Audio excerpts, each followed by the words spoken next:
Thank you all for being here. Uh, my name's Emile Rudisell. I use they, them pronouns. I'm a project coordinator with Forge. Uh, Sometimes my microphone is funny, so if you ever have issues hearing me, feel free to send us a note in the chat. And thank you so much for being here this afternoon or evening or night, depending where you are. It's definitely nighttime for me. So today we're talking about emotional safety planning, so tools for your well-being before, during, and after crisis. And we'll look at kind of what emotional safety planning is and have a chance for us to kind of work through our own tools. We're excited that you're here today and hope it'll be great for everyone. Just before we really get into the agenda and what all's going to happen, I want to go over a few housekeeping logistics things and tell you a little bit about Forge. So please, throughout tonight, do take care of yourself. We are recording, so if you step away for a few minutes or you leave entirely, you'll have the recording to come back to later. We can also share out the PowerPoint, and because this is a more interactive training conversation, we'll also send out some notes too. So again, feel free to, support yourself in the ways that are best for you. If that's taking notes, that's great. If that's like curling up on the couch with some tea and listening, that's great too. There are lots of opportunities for interaction. I love hearing from other folks, but all of that is totally optional. So attend and participate in the ways that work best for you.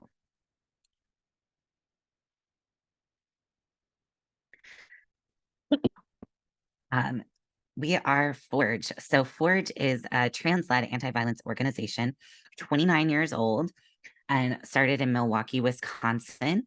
On the map, we've also got dots in Florida and Oregon. I'm the Florida dot. So we do have folks kind of on either side of the country and in the middle. And we've worked with communities all across the US, as well as, consultants, and our interpreters are from different places too, not shown on here. And Forge, the majority of Forge's work right now is doing training and technical assistance and support to service providers and other professionals to help them best support trans and non-binary survivors. We also do some direct service work with trans and non-binary survivors and communities, developing healing resources, helping connect people to other resources and direct services, things like that. Our work is founded on principles of being trauma-informed, empowerment-based, and culturally responsive. And we hope to really lean into those tonight and through all of the work that we do, understanding that trauma has a widespread impact on individuals and communities. And we take that effect into consideration and try not to add to the trauma that people experience, even when we're talking about things that are hard or upsetting. Empowerment-based is about supporting people's agency and ability to make decisions for themselves, to have control over our own lives, and highlight the strengths and skills and resilience that folks already have. And we're rooted in being culturally responsive, understanding there's no one trans and non-binary culture or community, but we want to be responsive to all of the ways that our cultures and communities show up, and really work to tailor this work to what folks need and what makes sense for them in their lives. So that's who Forge is. And what we're doing tonight, this webinar has a long title, tools for your well-being before, during, and after a crisis. Another kind of phrase for that is emotional safety planning. So we'll talk about what that is. We'll look at how we can develop or add to our own plans and what steps might help before, during, and after a crisis, and some practice of like building our own plans throughout. And I know a lot of folks, said as they registered, maybe you're an advocate, you work for a service provider, an organization that's supporting other folks.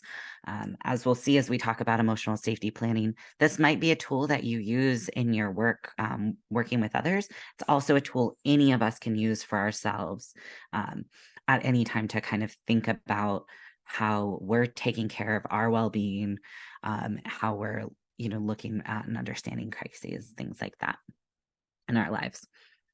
So that interaction that I promised, we've got 3 main ways that you can do that. There's the chat function. Michael has said welcome to everyone there. Feel free to say hello too. You can say where you're from, any kind of introductions you want. I'll have an intro question in just a second. This is a Zoom webinar function, so there's a Q&A button if you would rather ask a question through there, especially once the chat really gets rolling.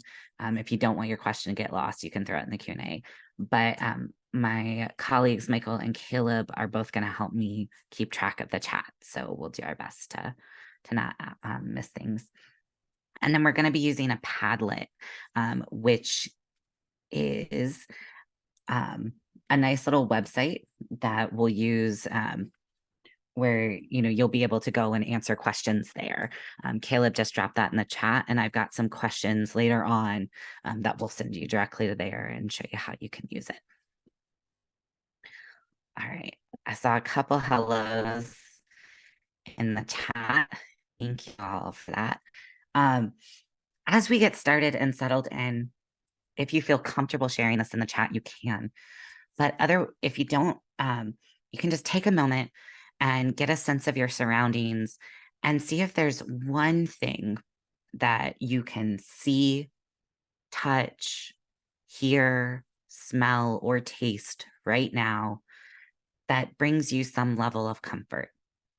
Whatever that means for you. It could be that it's soothing, it makes you smile, it makes your heart full, whatever kind of makes you warm, whatever kind of comfort that is.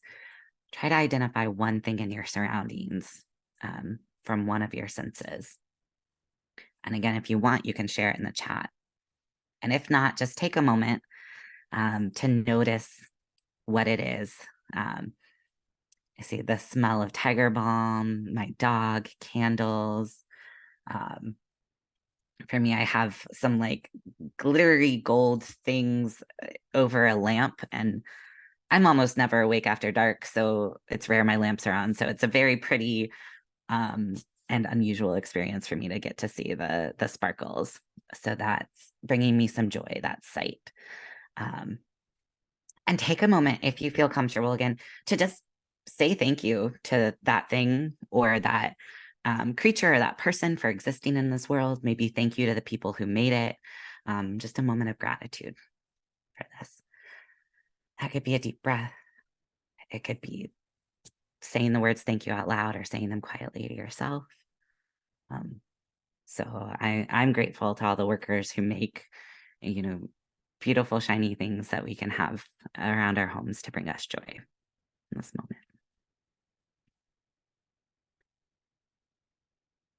Right. And if you're still looking for something, that's okay. Maybe somebody gave you an idea in the chat. Maybe something will come up throughout this training.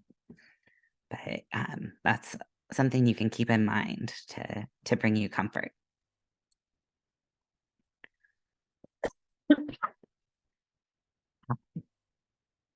So emotional safety planning is what we're going to talk about today. There's a lot of different things that this can mean. So I didn't tell you much about myself at the beginning. I come from doing a lot of crisis hotline work, domestic violence advocacy, trainings, work kind of helping the helpers, training advocates, doing communities of practice and support for a lot of different sort of like crisis counselors. And in that field, we often use phrases like emotional safety planning without ever really explaining them and thinking them through. And an emotional safety plan can be something really different for each person, but it draws on this idea of safety planning that is often talked about in domestic violence or in other in violent situations of a person kind of thinking ahead about like what you could do in situations where there's the potential for danger or harm. Um, and sometimes we can think a lot about our physical safety, but thinking about how important our emotional safety and well-being, that can get left out. So emotional safety planning allows us to kind of ground and think about how are we taking care of our emotional well-being, and if there are situations where there's a potential for stress or crisis, or someone doing something that's harmful to our emotional well-being, how can we plan ahead to better be able to take care of ourselves in that situation. um, I think about it a lot like in some ways like fire drills or things like that, where when you practice for an emergency, you might be better able to respond if that emergency happens, because you've got the stuff where it needs to be, what the plan is. And when all of the like crisis stuff that happens in our brain that can make it harder to think and plan might be happening, the plan's already made. So that's one way to think of emotional safety planning, if that's helpful for you. There are a bunch of like worksheets that you can do and things like that, and we'll share a couple of those resources at the end. But for today, we're kind of walk through the idea of how you would build an emotional safety plan and have a chance for us to build our own, which you can share or not share with each other as you see fit. I'm really hoping folks, do share, because that helps us build community and get ideas that we might not have on our own. So hearing what other people do can be really helpful for us, either to be like, oh yeah, I do that too. That's great. Or I never thought of that, and that's really great. So um, that's how we're kind of thinking about emotional safety planning. And again, I encourage you to, kind of think through this of how you would be building this for yourself, whatever situation you're in. So I want to start by like grounding us in thinking about, well, what contributes to crisis or overwhelm? If we're going to be thinking about like, well, how do I plan in case there is an emotional crisis in my life? One of the first steps is, well, what contributes to that happening? What might lead to it? You could use words like stressors, crisis, overwhelm. I'm going to use a few different words throughout, and that's really because all these words have different meaning for us at different times. And whichever ones you connect to, please use those.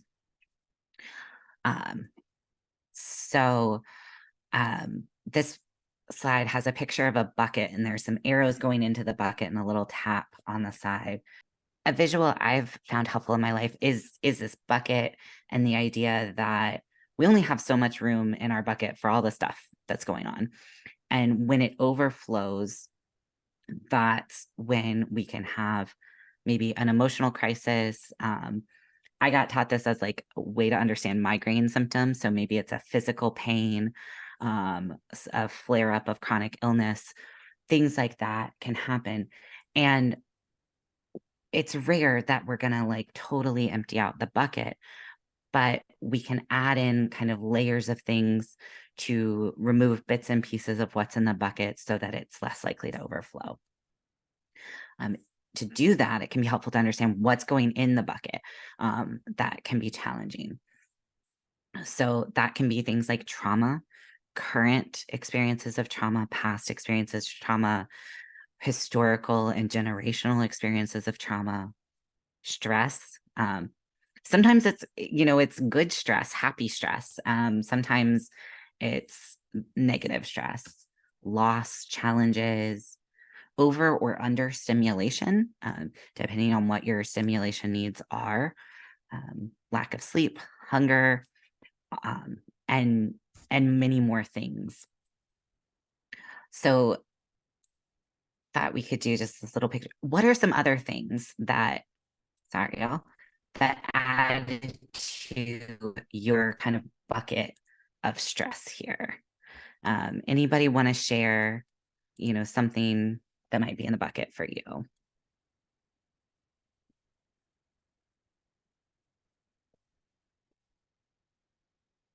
And I can start, one thing I know that comes up for me is grief. Um, all right, I see chronic illness,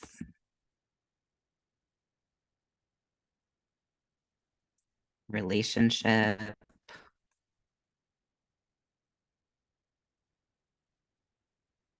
I think I saw barking dogs on there. Right, thank you. Yeah, sometimes all sorts of things. Leafers, right? And now, so we come in, we have all of this stuff going on, grief, chronic illness, things that are going on in your relationship. The dogs are barking, and now your neighbor comes in with the leaf blower, and there's not space for that, right? And so it starts to overflow. On the outside, it can look like it's a leaf blower. Some people aren't going to realize what a big deal that is. And it is in and of itself potentially a really big deal. And it's also compounding all of these other things. And when it goes away, the impacts of that thing may not go away. So the neighbor stops doing their leaf blowing, but we're still at this place of overwhelm. Or maybe that eases the symptom. And things flare up too. So, right, chronic illness, I know everybody's experience with it is different. Mine has flare ups. So this might get tiny sometimes, and then it might get really big some other times and be the only thing in my bucket. Same with grief. So we can sort of start to plan for, I know that there's an anniversary of something that's harmful coming up. So I'm going to prepare for this to be really big. And, other times I know it'll get smaller. So that's one way that, this visual may be something that we can help to start kind of assessing what our stressors are, identifying them, and seeing what effect they have on us. If metaphors work for you, that's great. Try, drawing your own bucket and filling it up with different things. And then later we're going to talk about, like, well, how do we kind of release some of the pressure from the bucket so that even when all these things are happening, it's less intense.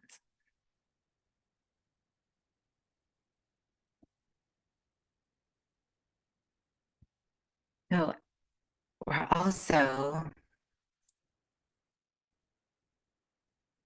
okay, while we're on the bucket, I want to read this note we have in the chat. There's a really nice moral that says, if you have a bucket with a lot of dirt, like negative thoughts, trauma, stress, grief, etc., and you start pouring water, positive things into the bucket, it gets to the point where the dirt starts pouring out of the bucket. Nice. Yeah.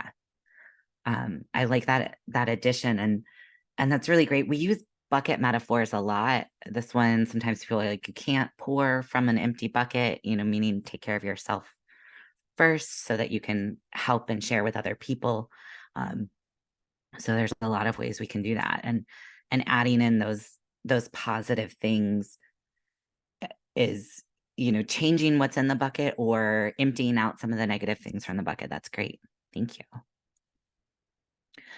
I also want to name, we're here specifically talking, as a trans and non-binary organization, and supporting trans and non-binary communities and ourselves, that the world itself and the pain and the hurt and the systems of oppression and the hate and all of that stuff in the world are part of those bad pile of things that go in the bucket. We know that, looking specifically at trans and non-binary communities, we're being seriously impacted by anti-trans legislation, by the fact that anti-trans legislation exists, even if it doesn't change our access to things like healthcare, it's still a cultural change that we're experiencing. On an individual or a systemic level, we might be experiencing misgendering. We're seeing that happen to our loved ones, physical assault, not being believed, not having people believe us about our experiences, our gender, all of that are things that impact, the amount of stress and overwhelm we have and how much of the other stuff that's going on we can handle. When we're possibly overwhelmed by all of this stuff, it can be even harder when there's other things going on to deal with it. So you really want to acknowledge that. And with that, we also want to always take moments to do that, adding in the positive things to our bucket. So Caleb, do you mind reading this quote for us? Sure. Being authentic, being proud, being spectacular, being queer, and being trans shouldn't make anyone a target. Thank you. Yeah, we all just like to take those moments to remember, like, we all should have that right and live in a world where we get to be as authentic, proud, spectacular, queer, trans, non-binary, genderqueer as we want and as is good for us without being a target, without being judged. And so just highlighting that here. And I think that affirmation that we should have that right and that it shouldn't make us a target is one of those positive things that I know helps me.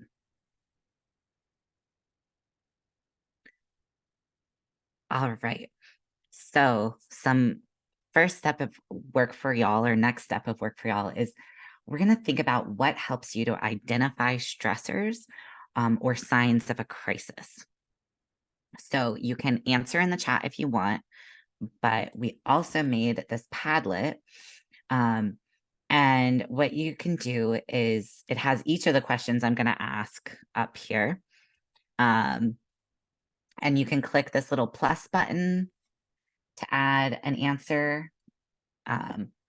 Or you can, click the plus over here and you can add like pictures, thoughts, quotes, things like that as you want.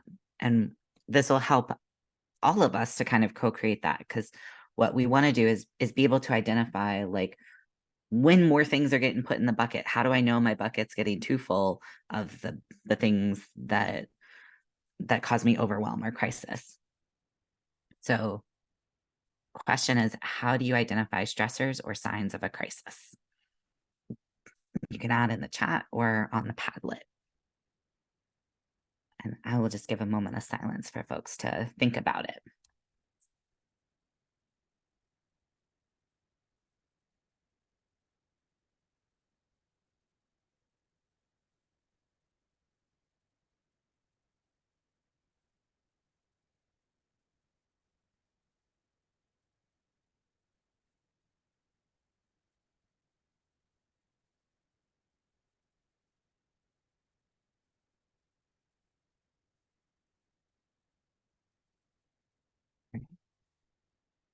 Awesome. Thank you all. And keep adding them in. We'll share some of these out. You see in the chat, tachycardia, like when your heart starts beating really fast.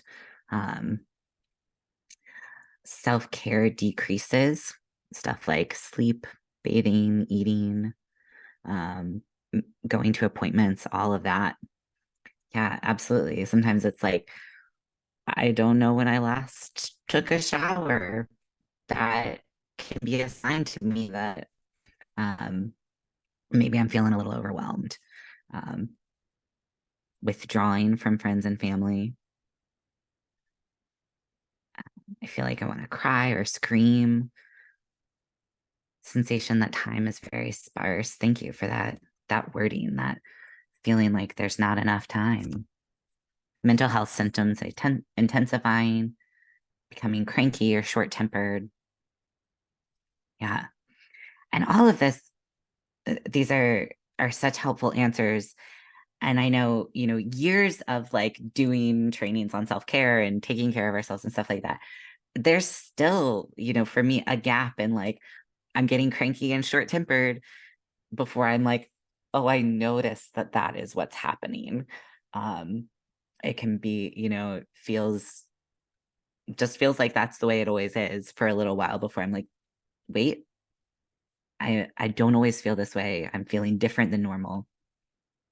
Um, and that practice of just like noticing when things are changing can be really, really beneficial to us in the long run. And it's a hard practice that takes time and energy, and it's totally fine that none of us are perfect at it. Um, so thank you. And I'm seeing more examples: intrusive thoughts, emotional dysregulation. Um, for me, what I think of with emotional dysregulation is, feelings that feel disproportionately sized to what's happening, maybe too big, too small, or they're changing faster than I know what to do with. Those could be some examples of that. Thank you all. And feel free, again, keep adding to this as you want. See if there are any others that come in. Okay. Caleb, can I get you again? Trans people deserve the freedom to have messy, gradual, honest recoveries from the symptoms they were once forced to suffer with in silence. Um, and I should have grabbed y'all a link. Devin Price is an author, and I want to say a researcher who's done a lot around all sorts of trans issues and health. Thanks, Caleb. Great. Caleb put a link in there, as well as autism, and has talked a lot about exactly this. Like, we get to be messy, right? Healing, well-being, emotional safety is not always clear cut. There can be messiness in that, and giving ourselves the grace and our communities the grace to have that, but have that in a way that feels really meaningful and safer for us is important. So just wanted to honor that here.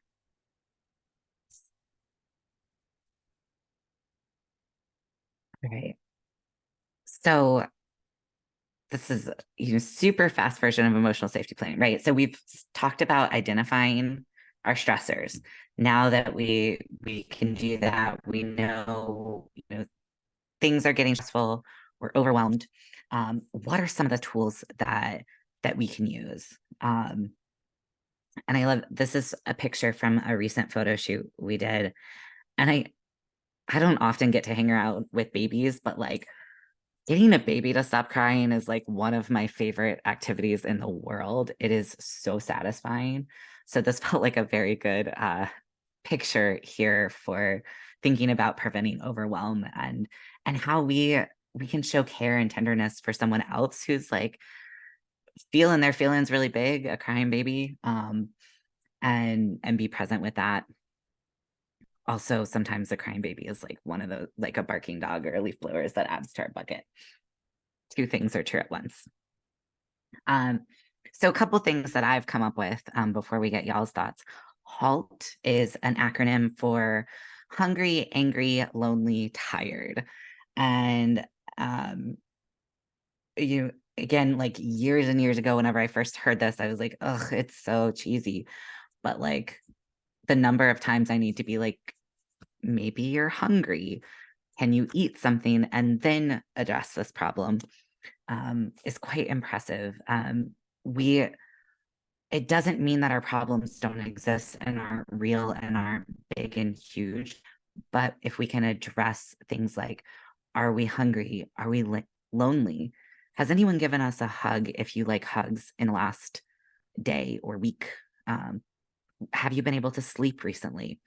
Those, being able to take care of those things can help put us in a place to better, approach the problems that are happening. because they may very likely still be there after we eat or after we sleep, or get hugs or whatever other kind of touch feels good, or support for loneliness. It could be calling a friend, sharing memes, things like that. Identifying emotions is another big step. And I think this is a generalization, not true for everyone, but a lot of folks in trans and non-binary communities have had their experiences invalidated by other people, being questioned about if we're really the gender we say we are, if, we really know what we're talking about. And that can lead to us doubting ourselves about a lot of things. Am I really feeling what I'm feeling? Can I be trusted to know what's true for me if other people don't believe me about this? And some of us also, as a coping skill, really, kind of try to shut out like what else is happening and disconnect or disassociate, maybe from our bodies, maybe from the transphobia we experience. And that can also make it really hard to identify emotions. So just practice, thinking about like, what is this feeling? Where is it coming from? Maybe what's underneath it, can be really helpful. Um, feeling, um, if you're feeling lonely, maybe there's stuff underneath that, disconnect from friends, or you're worried about a conflict with a friend, something like that. Taking breaks. Everyone needs and deserves and has a right to rest, and really rest just because, not so that you can do more later, but just because rest is nice. Laughter can also be really great healing tool. And glimmers and gender euphoria. Some folks are increasingly using the word glimmers as kind of a counterpoint to triggers, or trauma reminders. So glimmers are those things that spark joy in us. It might be the cup of tea or the sweater or the cat purring that y'all named at the beginning. It could be, anything else, seeing your friends smile, something like that. And gender euphoria are those moments when we like feel excited about our gender and feel in our gender, in a good way. So with those ideas in mind, what else do y'all do for soothing? And I'd love to get lots of different ideas out here, because I bet we have some things in common and some things that are really different, and they can again help us identify. So what are your tools for taking care of or soothing yourself? And you can add them here in the second column in the Padlet, or add in the chat.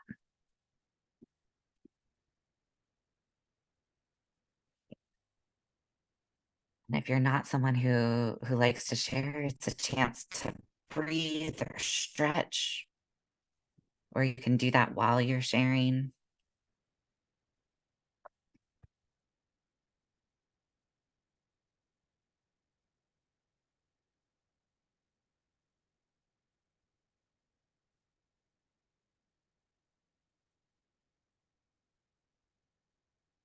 So excited somebody figured out how to use the picture icon here. Great.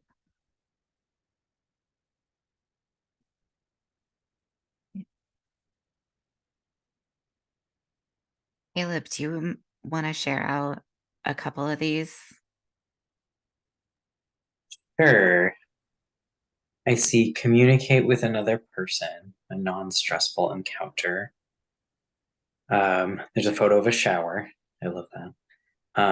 Meditation, move my body, get outside, recognize my negative thoughts, and call BS on them. Just being and not doing. And then in the chat, someone added music and singing and exercise.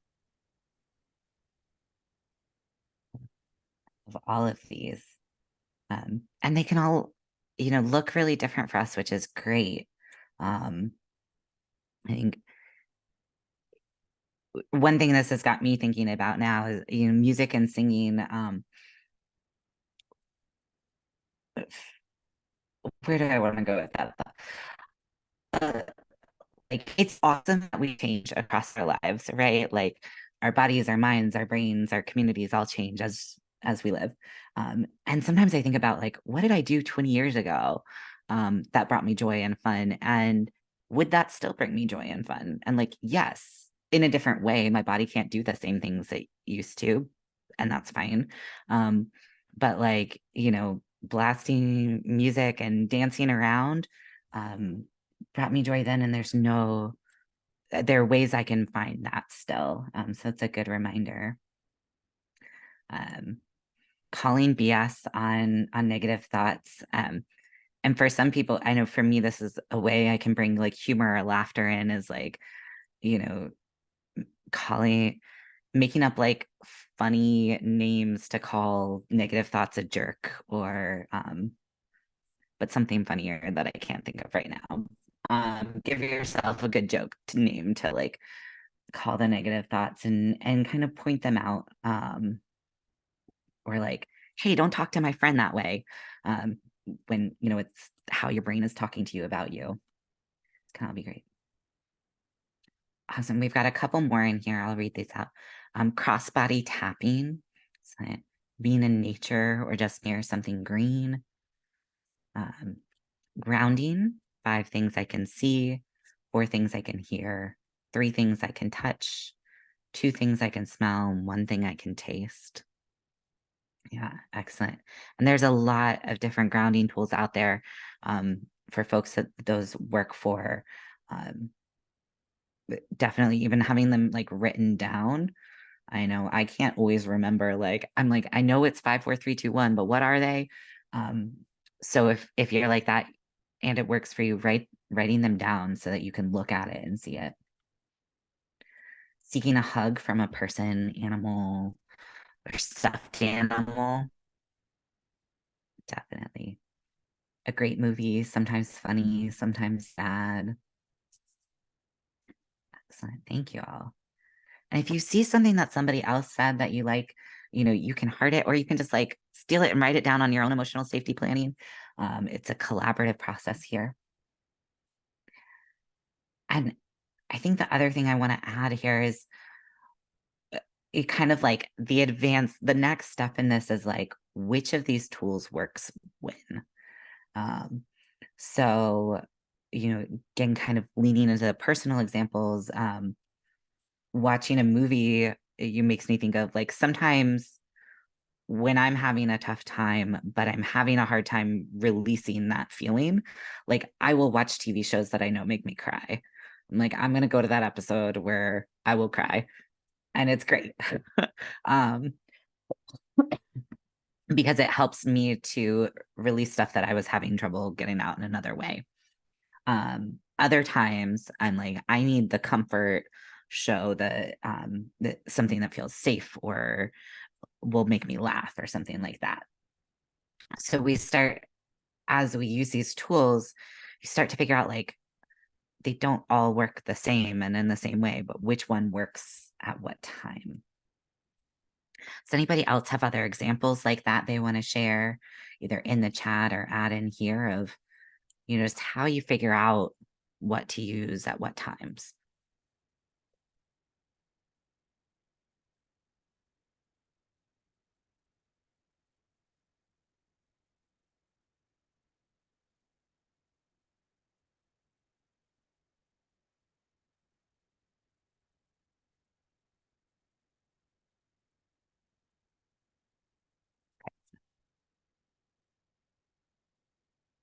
Right? Somebody else said watching a sad movie to make myself cry and feel better.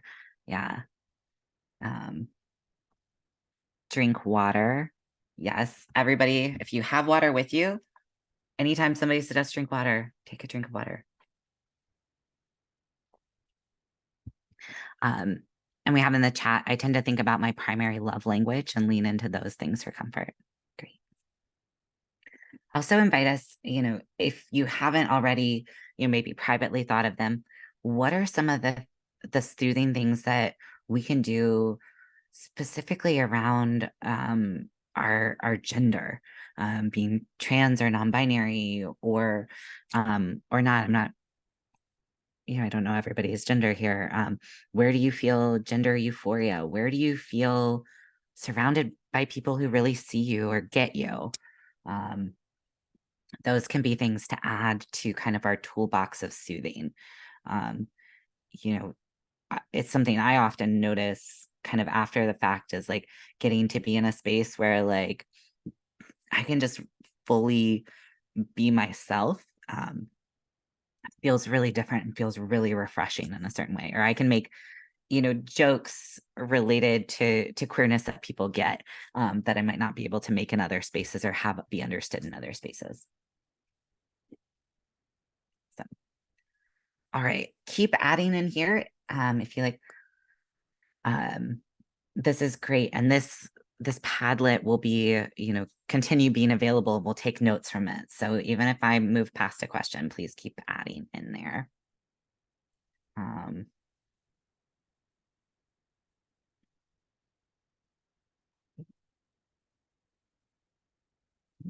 As we're talking about soothing, I just want to share this, the goal isn't to never feel, but to learn how to feel. As I was putting this together, it came across like a post on Instagram that said, don't teach kids never to be angry, teach them how to be angry. And I think that idea feels very important to me, particularly because what I've seen is a lot of like oversimplified self-care and self-soothing that kind of is like never feel a negative feeling. Oh, I'm sad. I better do something to make me happy right away. I'm angry. I better do something to make me feel grateful right away. Um, and that's not necessarily the goal, or that's not the all the time goal. There are absolutely times where the best and safest thing for ourselves or those around us is that we be able to switch into feeling something different than what we're feeling right now. Um, but if we're doing that all the time, it can make it harder to feel the positive things too. So if we're never able to feel the discomfort, the anger, the sadness, the grief, we can start getting disconnected from our joy, from our delight, from our sense of wonder, from love. Um, and it's a lot of balance, especially for those of us who've maybe experienced a lot of trauma or have been pushed to be really disconnected from our feelings. Finding this way to learn how to feel things and in ways that are safe for us, and understandable for us, and that we know what to do with them. I know what to do with my anger. Can be really, really meaningful and can take lifetimes of work to do. And I'll add in here, I didn't see any of this come up, but like, you know, things like ripping up pieces of paper, punching a pillow, stuff like that can be ways to let our anger out, that might be safer than, some of the other ways that we've culturally seen in our lives or been taught to do. So even noticing, um, emotions can be scared, angry, upset, like all of these different things. There's stuff we can do that could feel soothing in that moment to process through and not just avoid. And again, feel free to add thoughts in the chat as we go along. Caleb, can I get one more quote from you? Despite everything, we're miraculously beautiful. Awesome. Thank you. And this is a great place to just like hear that message. We are miraculously beautiful. And if no one's ever told you that before, we're telling you that now. Alok is an amazing writer, performer, artist, and has really tons of really powerful messages out there. But we, as individuals and as community, are miraculous and beautiful.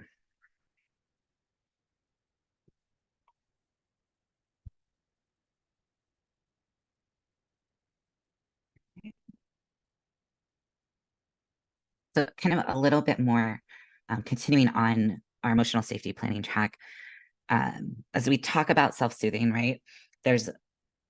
Y'all have named so many amazing skills, and we take practice and they help and they take care of us, and we're learning how to feel our feelings in ways that feel safer, as well as how to maybe shift our feelings when they need to shift, through all of those tools. It's critical that we recognize that, like, sometimes it's the material conditions of our lives that need to change. Whether that's like housing, people need housing, people need food, people need community that, is supportive of them. We need to end transphobia, right? We need access to healthcare. And so for me, it's really important to recognize that all of the, long showers and dance parties in the world may not make it so that your house is a safe place to live in, or so that your, government lets you have bodily autonomy, or anything like that. So we're all constantly finding this balance of taking care of ourselves and working to create better conditions for ourselves as well as everybody else. And many of us may have kind of heard the phrase, like, accept what I cannot change. There's also, a great quote about change what I cannot accept. And I think figuring out what those things are, for us, what is it that we can change about what we can't accept? And what is it, that we can't change, or we can't change right now? And how can we tell which is which, and when is kind of, another set of skills that we're building. And I think I offer this as a way for us to hold on to that complexity as we're taking care of ourselves or taking care of other people in crisis.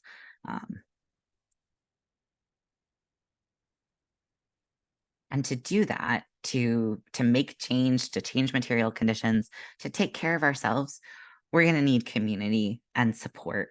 And we can't live isolated lives. I know, like, I didn't make all my own clothes or grow my own food. Like, I depend on other people, for my material well-being, and I'm going to do that for my emotional well-being, and that's okay.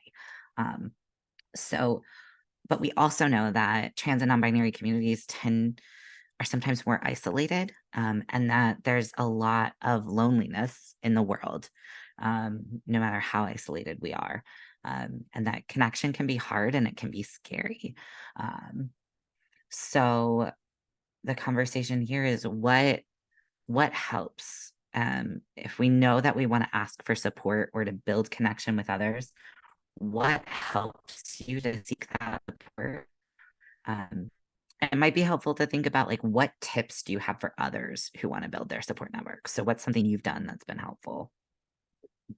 And we're going back to our beautiful Padlet. Y'all already know this, so there's already a ton of stuff here. I can read this first picture, and then Caleb, if you could help me out. So we have an image and it says, you are such a beautiful soul. You deserve all the love that exists in the universe. Caleb, what else are you seeing on here? I see talking through or writing out what I want and need. Having a pre-existing list of supportive people on deck from which to choose. Make space, give myself permission to take the time I need. And there's a comment there too, give yourself time to feel, your emotions are valid.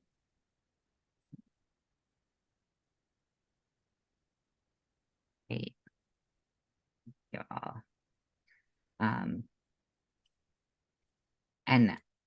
And this having a pre-existing list that really goes into emotional safety planning in a really formal sense, and we'll give you some of these at the end.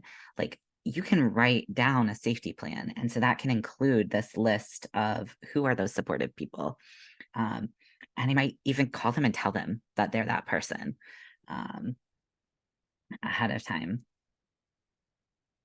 And we've also got what helps me to seek support in the first place is to deliberately tell myself I'm worth support and worth assistance. Yes. And if anybody wants to share, a phrase they use to tell themselves that, it might be I'm worth support and I am worth assistance, or, if you have something else, we are miraculously beautiful. Things like that, sharing those affirmations can be helpful to each other. And I see, try to have emotionally healthy people available in a safe space. Yeah. And what I'm hearing in some of these is kind of doing some of that identification work ahead of time, right? What is my safe place? Where can I go physically or emotionally? Who are the people I've identified? And what are they helpful with? Sometimes there's a friend that, the friend who is the like physical support, they're going to get you food. They're going to get you a ride to where you need to go. They're going to replace your light bulbs. I don't know, whatever stuff like that you need. But they're not so great about talking about your feelings. And then you have the other friend, maybe they're on the other side of the country, who is amazing at talking about your feelings. So recognizing that, no one person might be everything, but we can sort of think about, who do I like in different situations? I have a friend who we've played a game, everything sucks, when it's like, what I need right now is to just complain and list all the terrible things, and often to list it so ridiculously long that it gets to be funny, and laugh with. And I have other friends who, like, they are not here for that. They don't want to do that. But there are certain situations where that's a really helpful strategy for me. So knowing who those people are, that's great.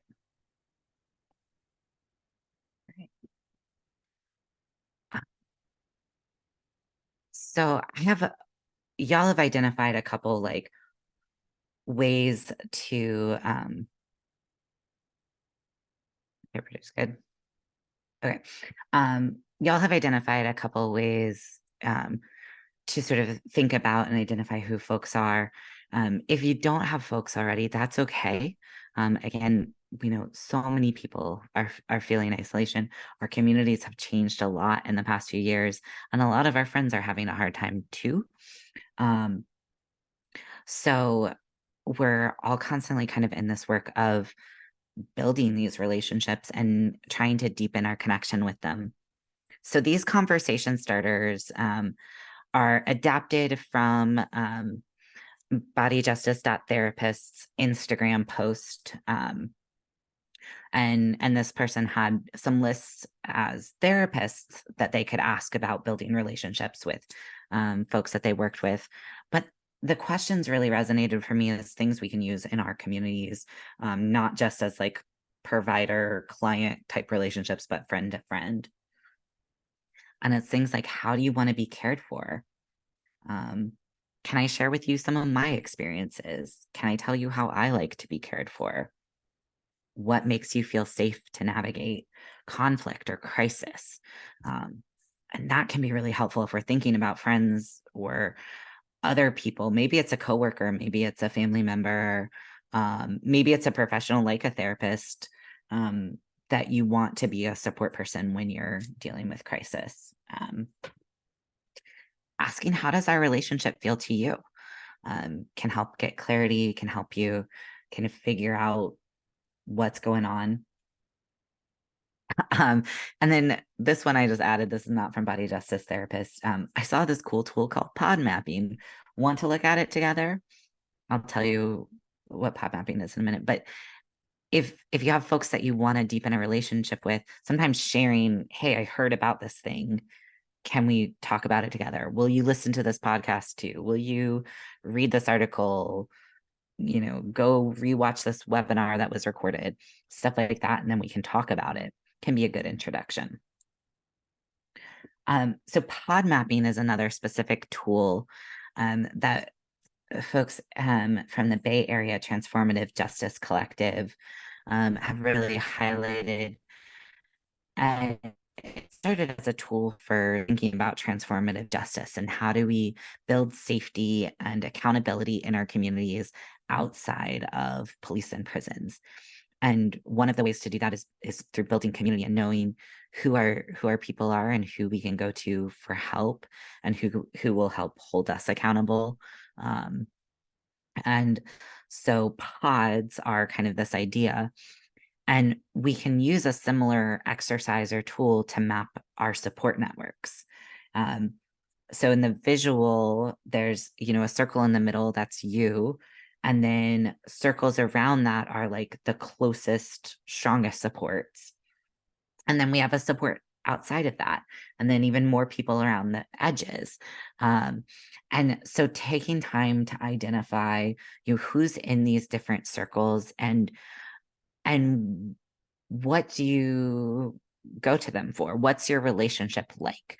And that can be connecting it back to some of the soothing activities. I find it helpful if people, help bring me food when I'm in a crisis because I know I need to eat and I don't have energy to cook, for example. So I might use the pod mapping to kind of help identify who would be good to ask for that, as well as who's likely to be available for a phone call or to send memes or take me to the hospital. Whatever the things are for you can put in here. And we've got the link in the chat. And again, we'll send out all these resources afterwards, but there's a kind of a longer activity that you can do to really help fill in this pod mapping, and you can also adapt it to meet your needs. But it's a great thing to do with other people too. So if there are folks in your life that you're thinking, I want to build more relationship or community with, doing this together can help you to be able to talk about what are the ways we support each other or want to support each other in the future.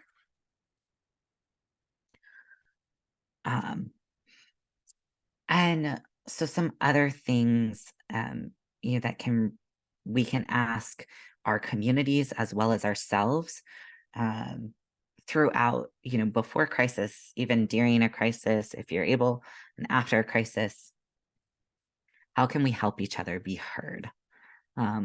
Often especially a lot of like conflict related crises, there's often an element of not being heard. So how can we help each other do that? What support do you need to be heard? What needs to slow down?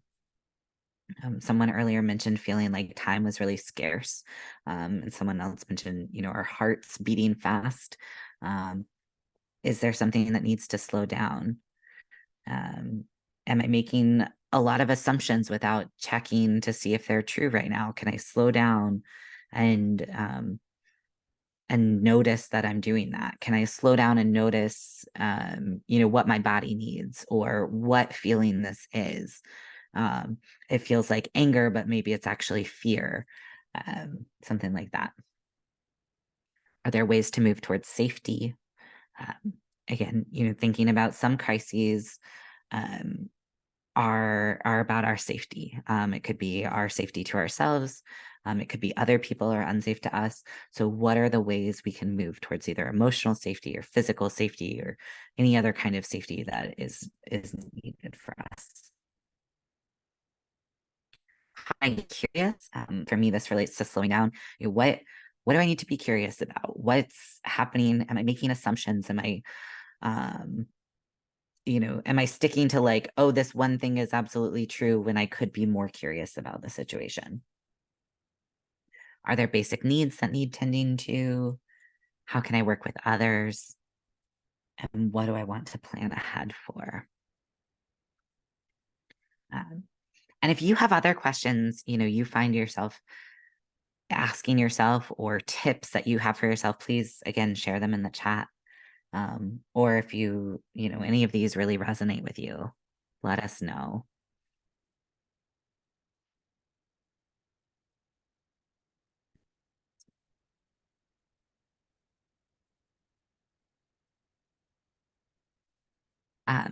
So more in the kind of conversation, we've talked a fair amount about like self-soothing and things like that. So what helps during a crisis?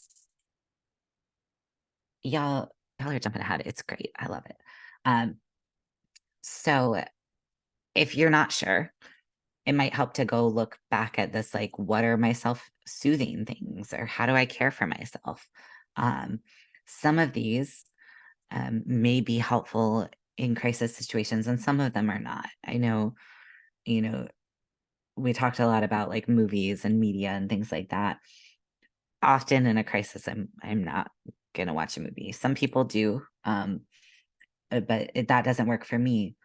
But there are things like ice on the neck, or ice on your wrists, even like putting a piece of ice in your mouth or biting a lemon can be just a big physical sensation, which can help shift what's happening in your brain and body enough to kind of shift a crisis a little bit. So those might be things that are also in this list.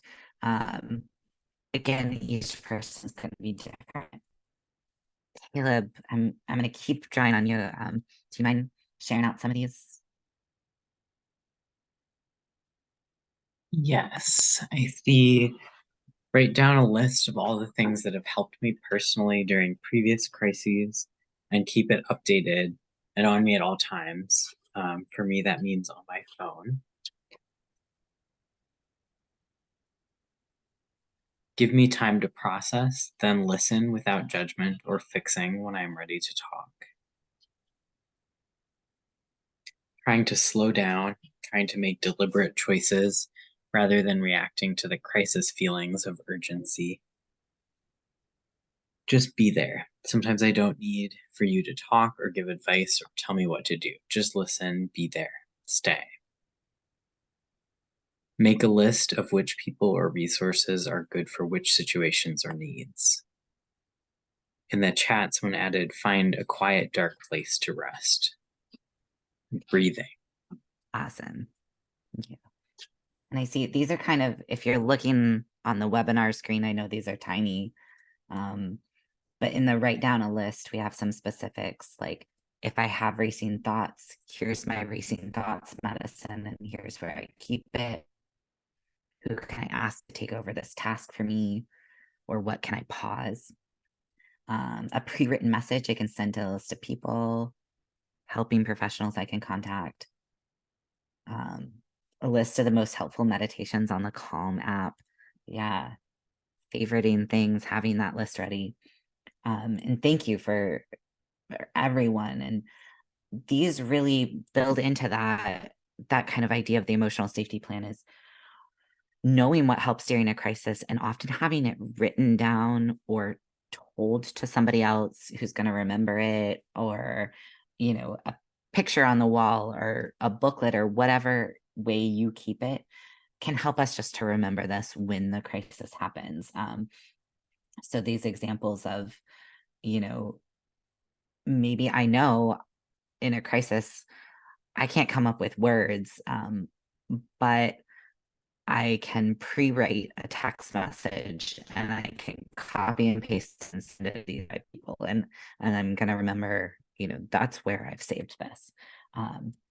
These are also really great of like what we can talk to other people about. So as we're seeking support, sometimes it's letting people know, when I'm in a crisis, I need to be in a quiet, dark place to rest, like someone said in the chat. That's great to know, so that somebody doesn't like come in the room and turn on the lights, or they can help move you there if you're having a crisis in a place that's not quiet and dark. Some other folks quiet and dark may be the wrong thing for them in a crisis. So really recognizing that and letting your support people know, or having a way that you can tell them, can be really, really beneficial here. Let me just scroll back up, see if we got any others. Oh, these foods will stay in my body during a crisis. Excellent. Yeah. So again, thinking about what are those basic needs and how can I keep getting them met? Okay. And again, keep adding, we can share these out. So Forge created these bookmarks about trans joy, and over the course of some months, we collected from people, this prompt, what is trans joy to you? And so we pulled a bunch of different words from what people shared with us. We've got revolutionary, uplifting, innate, unapologetic, defiant, powerful. And I bring this in as, yet another place for us to remember trans joy does exist in this world. It is possible. And we find it in, even if it's not here for all of us all of the time, we find it in moments, and we can find those moments to remind ourselves that we are magical and that we have the right to be magical and to be liberated. So I encourage finding that in yourself, and whether it's this image or another one that can help you remember it can be really great to have around. And we're sort of moving towards our closing thing. So if you're thinking of questions, now's a great time to start thinking of them or typing them in. But a couple kind of reminders is that care can be joyful and beautiful. Often when we think of crisis, when we think of emotions, and supporting ourselves or being supported, it's like this idea that we're a burden. And one, burdens aren't bad. It's okay.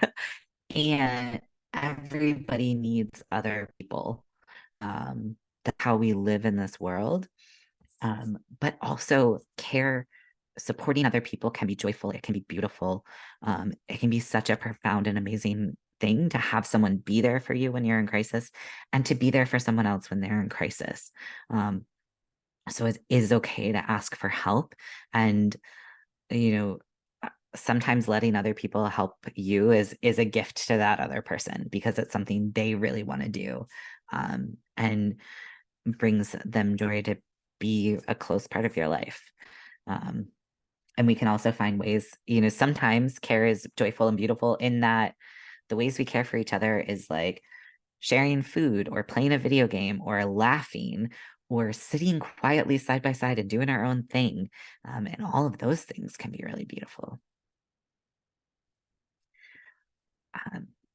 And we do just briefly want to talk about like what to do kind of after a crisis, overwhelm, all of this could last a few minutes, a few hours, a few years.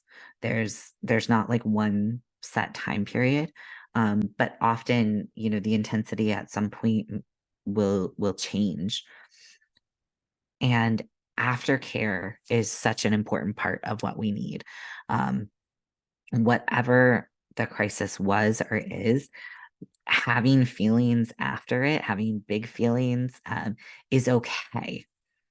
I know, something that I really commonly hear is like after folks are really stressed out or worried about a situation, maybe worried about a loved one for any reason, and then they're like, well, it's fine now, they're okay. But like you're still feeling all of these feelings about the crisis. Your body's still going through the stress of it, possibly as trauma responses. This might be the first time you actually get to feel it. And so even if everything is quote unquote okay after a crisis, it's okay to still be upset about it. And so just continue to take care of yourselves. There's lots of practices within relationships or things like that that look at aftercare after intense experiences. And we can do that with ourselves and with our friends and loved ones, and emotional support too. Some of the other things, we do, are staying connected, with folks. So stay connected with yourself, with other people in your life, follow up and check in. Maybe it's saying thank you. Maybe it's how are you doing, or just making plans again. And again, like I said, taking care of yourself. And we have those great lists of soothing things we can do, and we can keep adding to them.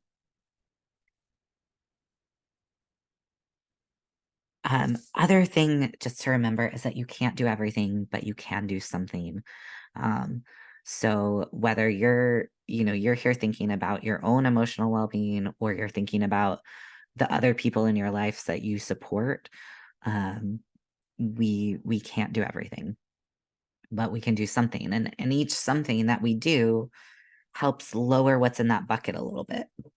So going back to the bucket metaphor from the beginning, whether you're thinking of like adding in water to get out the dirt, or you're thinking of, releasing the overwhelm so that there's less and less overwhelm in the bucket, all those self-soothing tools, each of them releases a little bit from the bucket, or adds positive things into the bucket.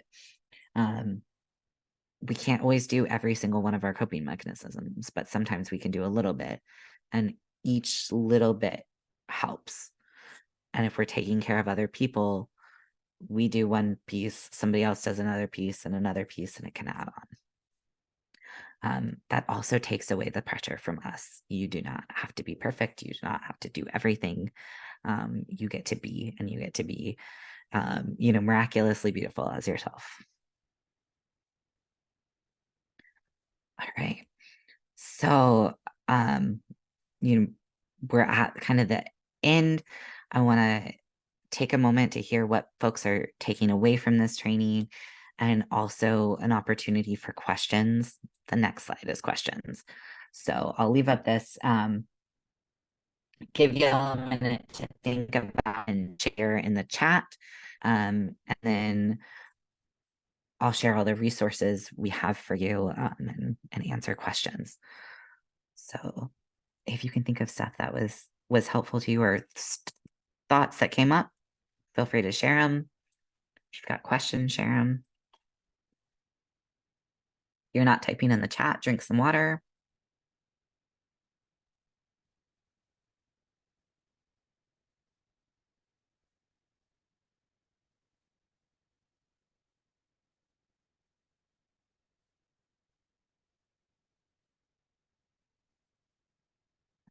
While y'all are typing your questions or your thoughts or your whatever else you want to add in here, we will drop a bunch of links for you. Caleb's going to share them in the chat. We'll also email folks, if we got your email with registration, all of these tomorrow. These are 2 examples of emotional safety plans. I actually brought them up on the screen. I know this will be tiny, but if you like paper and like a form to fill out, this is one example.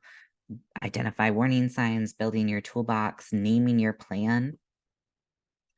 This example is longer, and it has a tiny bit of gendered language. It was created by a Women and Gender Advocacy Center. Often, if you look for emotional safety planning tools, they might be created by domestic violence organizations or things like that. But take the questions that work for you. And there's a lot of space to really think about trauma and healing on this one, if the longer thing is helpful to you. All right. Other resources we've got. Project Let's is an amazing organization that does a bunch of mental health resources and trainings. They've got recorded trainings as well as blog post articles, all this stuff, and are really creating stuff by community members who identify as having mental illnesses, experiencing suicidal ideation, all sorts of different things, and are really thoughtful about that. The Trevor Project also has quite a few mental health resources. If you like statistics and things like that, particularly around young people's experiences of mental health, they have a lot of kind of that research side of stuff. Trans Lifeline has, in addition to being a crisis line, they have a webpage up of community-based crisis support resources. So while they don't have something for every single geographical community, they have quite a few. They also have hotlines that avoid the police. So we know for many people, you calling and talking to a stranger may be really, really helpful. That's what hotlines are great for. You're talking to somebody who's trained with experience. Some mental health hotlines may call the police without your permission. So they have the list of places that definitely don't do that, as well as other crisis support guides and things like that. Great to check out and see what resonates with you. And then Forge has a bunch of resources ourselves. So we have Trans Survivors blog. These are years and years of blogs, articles, book reviews, all sorts of different things that are intended for trans and non-binary community members and survivors. And then we've got Forge's stuff. You can follow us on social media. The quote pictures were all things that we had posted on social media at some point. So we've got information as well as kind of uplifting positive messages and ways to connect with us. And then our website. We have two kind of upcoming things to tell y'all about. We are in the middle of creating a really big toolkit for service providers about supporting trans and non-binary survivors. And to do that, we're hosting listening sessions. So these are some of our listening sessions for trans and non-binary community members that are coming up. So if these identities apply to you and you'd be interested in a chance to share more about what you want service providers to know, please check these out and join us at a listening session. I put the wrong date on here. Today is November 2nd. This is actually November 30th. Let's see if I can change it right now. But all of those listening sessions that I mentioned, we will be conducting a report back on those on November 30th. So that's a chance to kind of hear what other trans folks as well as service providers have been saying and what our process of talking to folks has been. And finally, this is me. I'm Emil. It's my email address. So any follow-up questions, comments, concerns, thoughts, anything like that, welcome to reach out to me. You're also welcome to reach out to any of us at Forge. And great, all of our emails are in the chat. There is an evaluation, so please fill out the evaluation. It helps us do what we do better and know what y'all want more of in the future and what's working, what's not, all of that. So please fill out the evaluation. Thank you all so much. Awesome. And we had one question just come in the Q&A. Is this like a wrap plan? And I think like short answer would be yes, in a lot of ways. So there's a lot of different styles and forms and formulas for wellness plans. So WRAP is Wellness Recovery Action Plan, if I'm getting the acronym right. And so that's like one specific style. And I think you could take from that what works for folks. You could also take the other forms if the forms we shared with you work for you there, or just the idea and the concepts of like, yes, let's plan ahead for our well-being and how we're going to get support and what that can look like. Does that answer your question, or if you have a follow-up?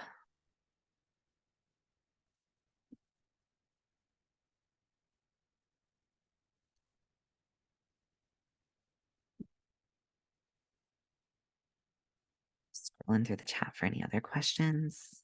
Great, thank you. All right. Y'all, I think this is the first time in my life I didn't take the entire hour and a half to talk. Um, Thank you all so much for being here, for sharing all of your wonderful ideas for care, for yourselves, for your communities. We really appreciate it. Thank you in advance for filling out the evaluation.